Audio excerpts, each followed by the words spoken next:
Brian Rizzi is the director of the Fusion Center. He works for the OSBI, but on the day-to-day operations, he does supervise the Fusion Center. Behind him is Charlie Curtis. Charlie's the deputy director of the OSBI, and then next to him is Dave Stenhouse.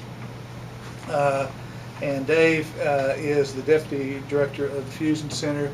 Next to him is Kim Carter. Kim is the coordinator for Homeland Security. And do I have anybody else in here? Steve Newman is the inspector in charge of the division within the investigative division that the Fusion Center falls in. So that's the staff here. So Dave, if you would just kind of give us a rundown on how this thing evolved and the steps that we went through to make this thing happen. Yes, sir, boss. First thing I did, obviously, was to take our initial policy that was developed by Brian and his team prior to me arriving here, and then to, again, reach out to a lot of different people in a lot of different areas to find what would be a policy that would be the correct policy for the Oklahoma Information Fusion Center. And that included a lot of work with our internal staff, internal legal staff here,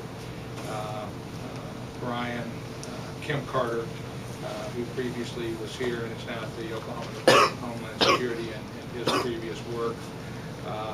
Then reaching out to, again, an entity known as the Institute of Intergovernmental Research, which is a contractor for the U.S. Department of Homeland Security and the Department of Justice, and their work on civil rights, civil liberties, and their suggestions and work in that particular area. As the boss said, this went from approximately 5-6 pages, now is a document that's about 36 pages, dealing with all aspects of what we believe to be is the proper privacy policy for the types of activities we are doing. Having said that, obviously this is a living document, but these things change, so we carefully monitor those types of situations to change the policy as appropriate and for our needs here. I think it's a good point to keep in mind that this is a living document. It is subject to change, and so we're always constantly looking at it, reevaluating it. And it's on our website as well. I'll be glad to give you all copies of that before you leave today, if you so desire. We've got copies for you if you'd like to have them. So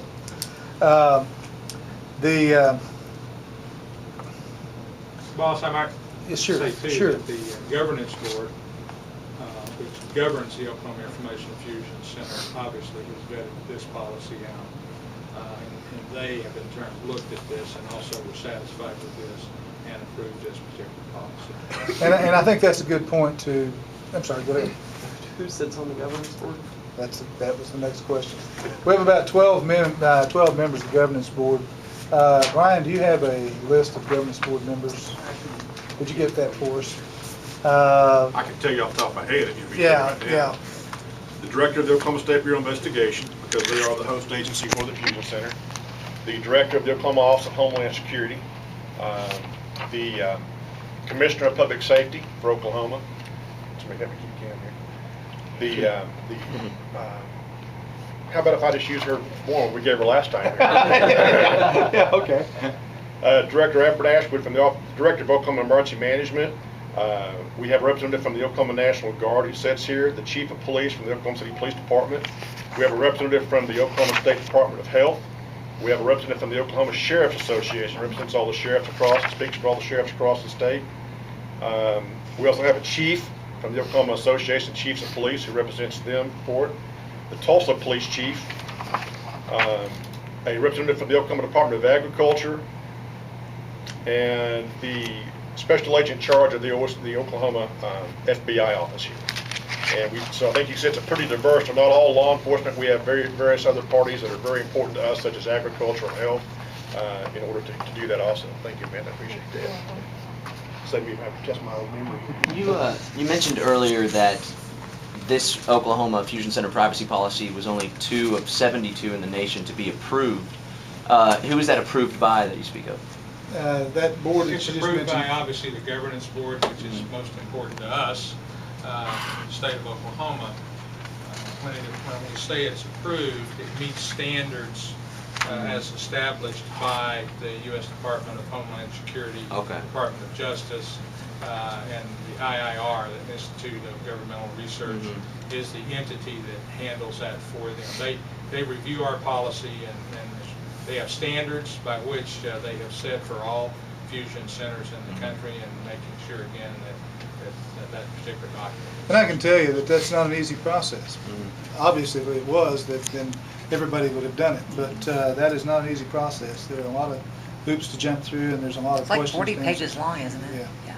So- Would it be safe to say, because in Austin, they're in the process of creating the Austin Regional Intelligence Center, and the process was delayed because we're awaiting approval of our privacy policy from the Department of Homeland Security. But is it safe to say that before a privacy policy can come into fruition, it must first be approved by the Department of Homeland Security? For it to come into existence, no. As a matter of fact, it's probably just the opposite. The which comes first, the chicken or the egg. In this case, the policy has to come first before it can be approved. So the answer I would say would be no.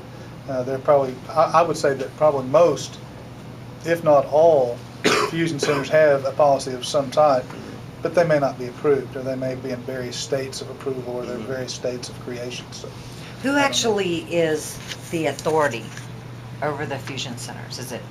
the governance board is primarily the authority over the You're Oklahoma talking in Fusion the Center. state of Oklahoma or nationwide?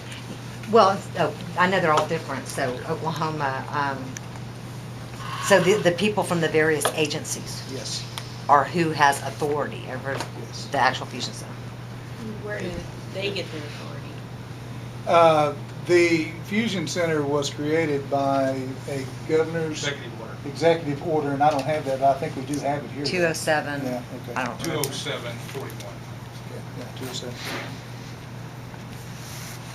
When you talk about the information that's being monitored, initially you referred to the information that comes in from outside of the state. Is it, are the departments that are reporting from within the state monitored in that same area? Is that right here? Well, yes. I'm not sure I understand the question, but we get information from a wide range of sources. This is one source, obviously, the open source news data.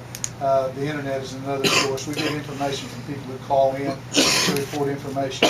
And all of that is vetted, and it's vetted through the policy that we have here. We get information from law enforcement agencies around the state and around the country. Mostly in the state. We get a little bit of information from federal agencies as well.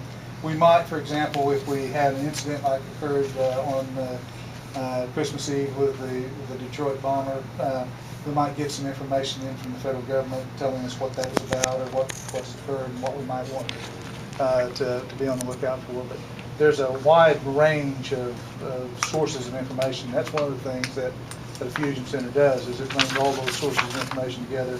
The analysts look at that and see if there is any relevance here, and if so, what is that relevance, and who needs to get that information and try to get it to them in a timely fashion. The big problem with intelligence has always been, traditionally, getting information to the people who need it in a timely fashion.